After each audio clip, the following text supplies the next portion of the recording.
We'll start with Bryson DeChambeau, who was in the midst of a historically good major championship season.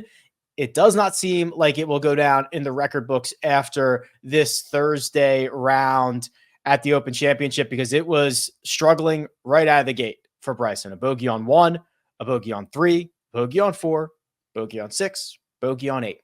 Turns in a 6 over 42. He would add another bogey on 15 before he put any red figures at all on the scorecard. Now, it was a big bird, an eagle on the par 5 16th. So not a single birdie on the card for Bryson DeChambeau. You add it up, it is a 5 over 76 in which he struggled in 2 areas. He struggled on his approach play, lost nearly 2 shots there, and he struggled with the putter. Specifically, Greg, it seemed like he had no feel over the speeds of these greens. Yes, and really struggled in the short putts as well. I mean, those bogeys early on really did come from short misses, which in some cases it comes from the lack of touch on longer ones as well. But you need to be able to make the putts inside of 8 feet. And I think Bryson missed 4 or 5 of those in the early going so far in the first round. Now, I wasn't very high on Bryson heading into this tournament, but the reason is kind of different than what we saw. I thought it'd be from errancy off the tee.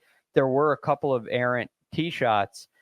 The only one that really cost him was the double he made at 6, where he hits it into the fescue or native area and messes around in there for a little bit before having to play up another hole. So that was kind of a complicated situation, but really what got him was it wasn't able to hit anything close and definitely struggled with the pace on those greens. Yeah, you had mentioned, and I thought this was very astute of you. You know, Bryson has really struggled at this style of golf. The one exception was St. Andrews, right? Which is where, you know, that's kind of an extreme Open Championship course on the other end of the Rota spectrum, where you can lean into Bryson's strength and distance becomes such a valuable asset. Is this just a matter of non-St. Andrews Opens are going to probably be pretty tough for Bryson? It seems like it, but I do think that Bryson has the ability to figure things out. You know, it wouldn't surprise me if there was a year down the road where Bryson figured out the Open the way that Phil Mickelson did, right? This is a lot of the Phil Mickelson model doesn't work in the Open because you can't keep the ball down kind of stuff that we used to talk about with Phil. There's a lot of similarities there. So could Bryson figure out a strategy and develop those shots? Absolutely. But it doesn't look like he has just yet. So it's definitely not a favorable style of golf for him. Doesn't mean it always will be that way. But you hear him afterwards talk about it. Oh, well, I can play links golf if it's warm and sunny and not windy, right? He kind of joked about that, which I got a chuckle out of. Cold and rain is hard, right? And this kind of, it's kind of an artist style of golf and similar to Augusta National in a very similar in an opposite way, if you will, similar in very different ways, but you have to be creative. And that's at times been something difficult for Bryson to do. Rory McIlroy fared even worse than Bryson did. A 7 over 78 for Rory, and he held it together at least a little bit longer than Bryson did, but then the wheels fell off. A bogey on 1 and a birdie on 3 to get it back to even par, and it's the postage stamp that got a lot of guys on Thursday in the opening round, and it got Rory as well. Hits his first shot into that right greenside bunker, is not able to extract himself. The ball pops out and then rolls back down in. He would then finally get it out the second time, but missed the putt. He ends up carding a double bogey there, Greg, and that kind of sends him spiraling a little bit because he would make a bogey on 10. He would make another double on 11, and then there were no more birdies on the card for Rory for the rest of this round. So it really just kind of, it got away from him, and he comes in 40. It wasn't good. No, it was not good. And I do think in a lot of ways, Rory played better than Bryson, even though the score doesn't reflect that. Rory just made bigger mistakes, 8 being one of them, right? And the mistake isn't necessarily missing in that right bunker. Guys got up and down from that bunker. The mistake is leaving it in there.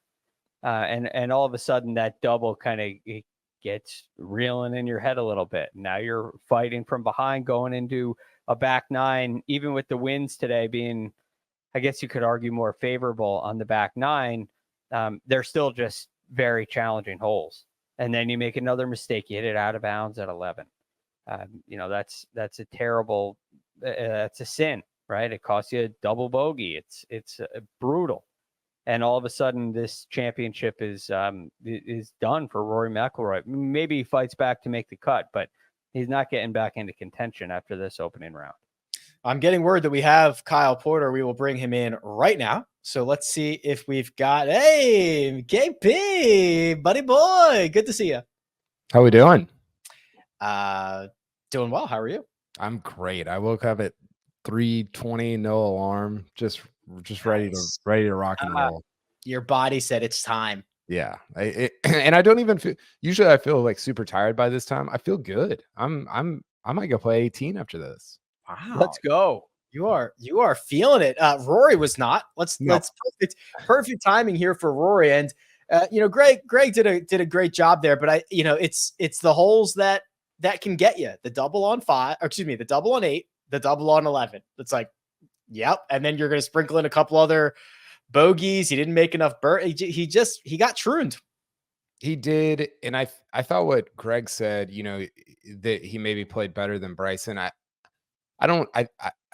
a little bit disagree in the sense that I thought Rory's game was really loose and he kind of got on 8 and 11, right? It, like those 2 holes to me were emblematic of just a game that was just not good from tee to green. Like as good as he hit it at Pinehurst, and I walked with him, off and on there, and it was like, dude, I don't know if I like there and LACC.